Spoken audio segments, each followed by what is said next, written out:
KDJ's weekly picks on game day one are brought to you by Veolia and White Plains Hospital.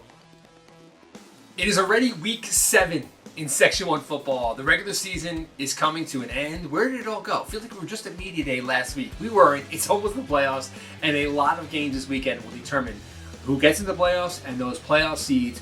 We'll start with one in Class AA. Suffern going to host North Rockland. Suffern's a team that's been on a bit of a roller coaster, coming off a loss last week to Arlington on the road. They need to get back on track. Who better to do it against than against North Rockland? We know the Red Raiders, they are cruising along. Beat Scarsdale, which was considered the number one team. A lot of people are going to say North Rockland, the number one team going into the postseason.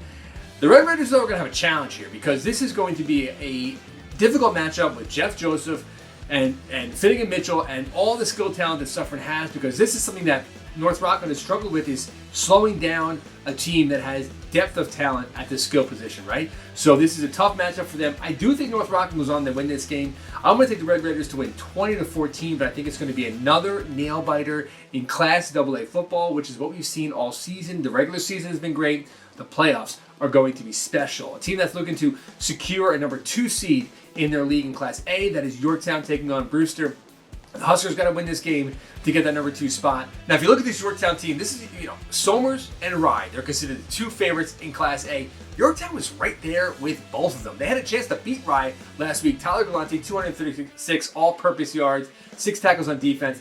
But if Yorktown could just find a way to run the football, Joe Hunter has been really good running the football. If they can get a little bit more into him, and Kaden Gonzalez, even him running the football a little bit more, it's going to open up this talented passing game they have. I think Yorktown beats Brewster. They win it 27-17. Now we go to Class B. We had a big Class B game on Thursday night, which was Ardsley going the road to Pearl River. Losing Pearl River, that is a huge win for them. Pretty much guarantees them a home playoff game and a chance at a top 3 seed, which means not having to beat one of the 2 teams, obviously Westlake and Bronxville, who established themselves as the 2 top teams. Being the number 3 seed is huge for Pearl River. Other matchups in Class B, Pleasantville and Westlake. Now, I know Pleasantville coming off that loss to Byram Hills.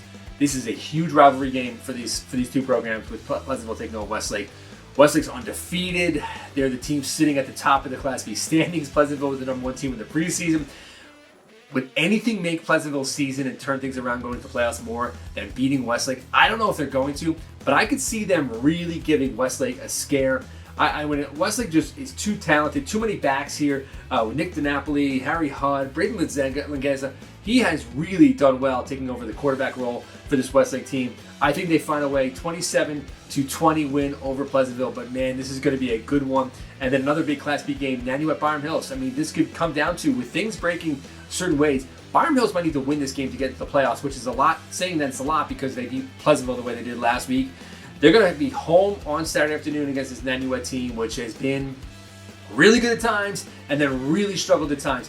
Tyler Mariscott, he's carried Byram Hills a lot of the way this season.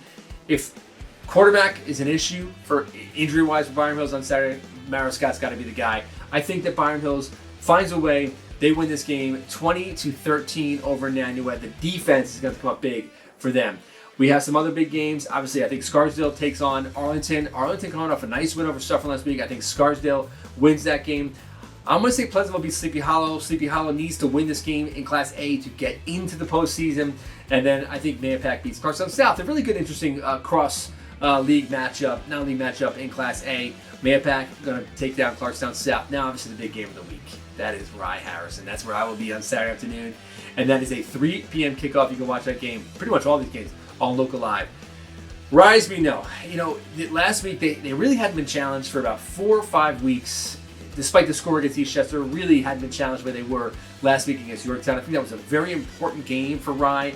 Opening kickoff, return for a touchdown for Tyler Galante in Yorktown. Rye got into a hole. They came back first play from scrimmage, took the lead right back. Back and forth game. They pulled away in the second half. Carson Boo Miller and Jake Kessner and the talent they have here. Obviously, they get Chris Uliano back for this game. He hasn't played the last 2 weeks for this Rye offense. You saw just how much they suffered without the depth of the running game. Ty Remichandon has been really good, and Rye is Rye, right? I mean, they're going to go out there. I think they're going to take down Harrison. They've lost the last 2 years. There's just been, this is even winning the state championship last year. There's still a little bit of the fact that they didn't beat Harrison to get there. They're going to beat Harrison this time around. I think they win this game 28-7. I just think they go out there, take care of business, and they get momentum going and be the number 1 seed going into the Class A playoffs. Those are my picks. We'll see you at the game on Saturday. And this is it. Playoffs right around the corner.